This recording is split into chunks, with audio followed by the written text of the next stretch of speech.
Good morning, everybody. Every year in every storm, I say this, but every time it needs to be said. The men and women of DelDOT, of the National Guard, of all of our emergency responders are doing an extraordinary job making our roads as safe as possible. More than 500 folks from DelDOT have been working through the night. They're working on 330 plows.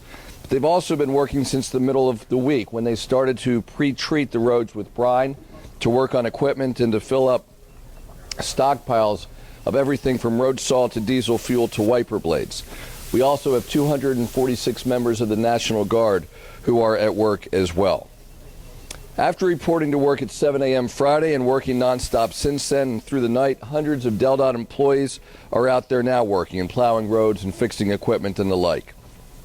As well as you can see the men and women behind me who are coordinating all of that, and I'm pleased to be joined behind me today by the Secretary of DelDOT, Jen Cohen, by the Adjutant General of the Delaware National Guard, Frank Vavala, by the Secretary of the Department of Safety and Homeland Security, Jim Mosley, by Gene Donaldson, who is the Director of Management Operations of the Transportation Management Center, and by Mark Alexander, who heads up the, he's the Director of Maintenance and Operations at DelDOT. DelDOT is responsible for more than 13,000 lane miles, so the workers have an exhaustive and exhausting and extensive task in front of them. And even as the storm subsides, we're going to ask for your patience and understanding as they work to clear the roads.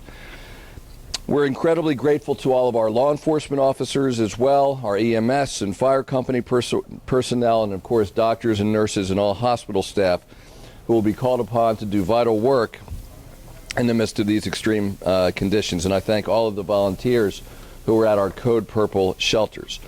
Yesterday evening, I issued a state of emergency for all three counties to allow for the deployment of the National Guard, DelDOT, first responders, and other agencies.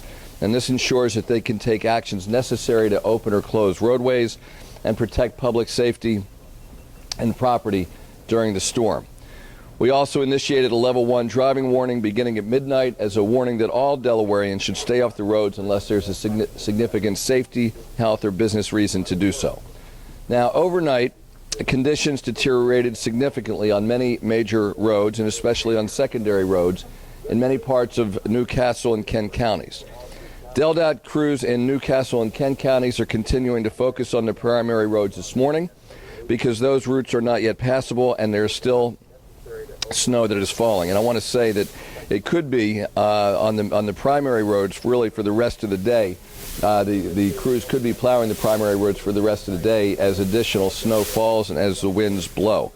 So the local, they'll be really working on the local roads likely through Monday. We also expect some ice in places as well, particularly tonight as the temperatures come down depending upon where the water sits.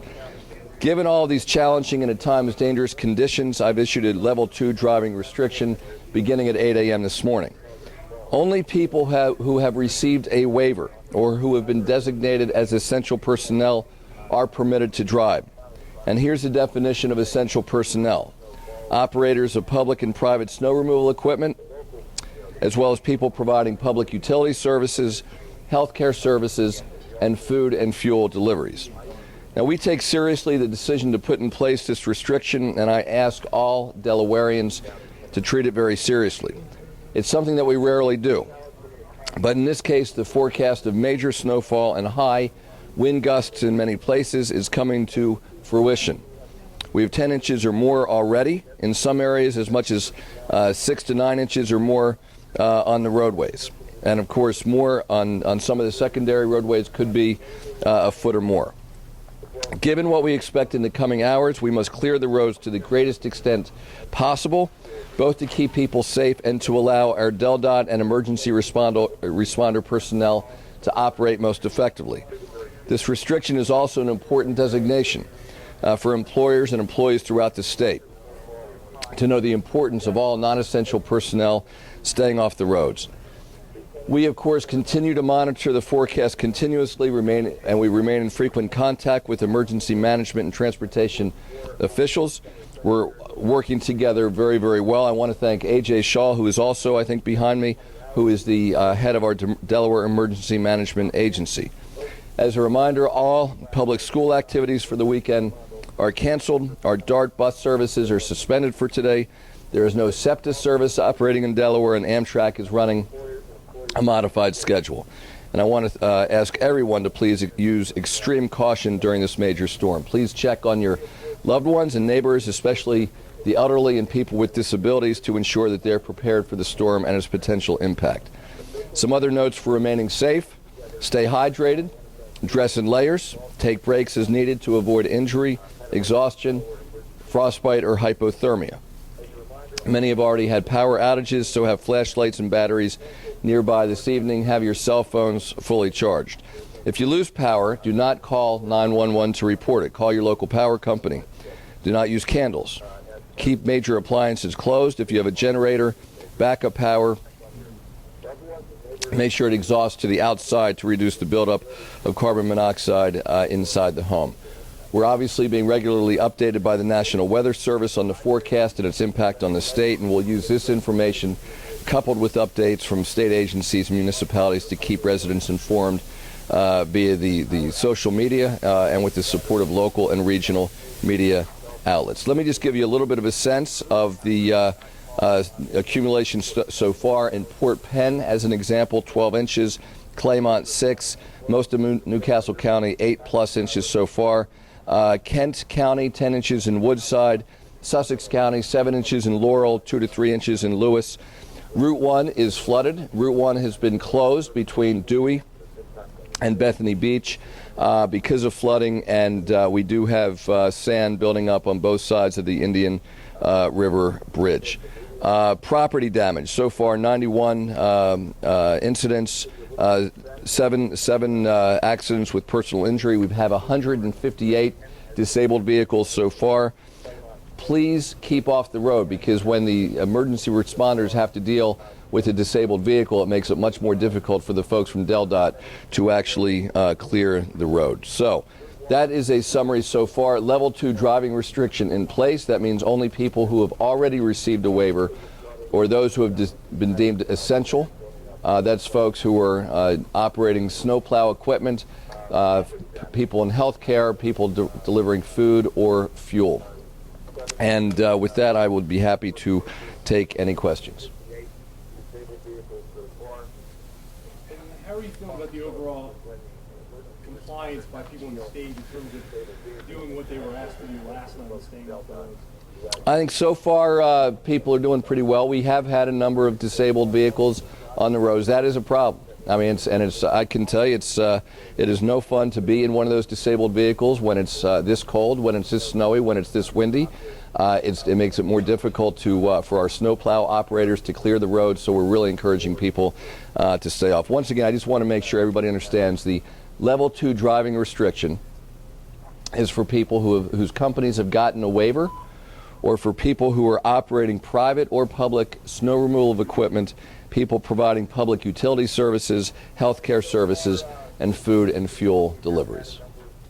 Any other? People that come under that don't. What's that? What happens to people that don't come under those guidelines? Do they go out on the road anyway? They should not be out on the road. They should not be out on the road. And we are really encouraging people not to be. And law enforcement certainly knows that they're not supposed to be out on the road.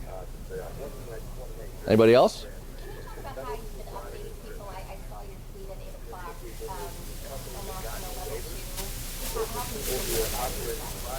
Well, I mean, certainly, one of the reasons we do an event like this is because we appreciate the partnership with local media and you all coming out and braving these conditions to help us get the message out. But we will continue to update on Facebook, on Twitter, all the various social media. The other thing that I wanted to make sure people know about, the new DelDOT app available through the App Store.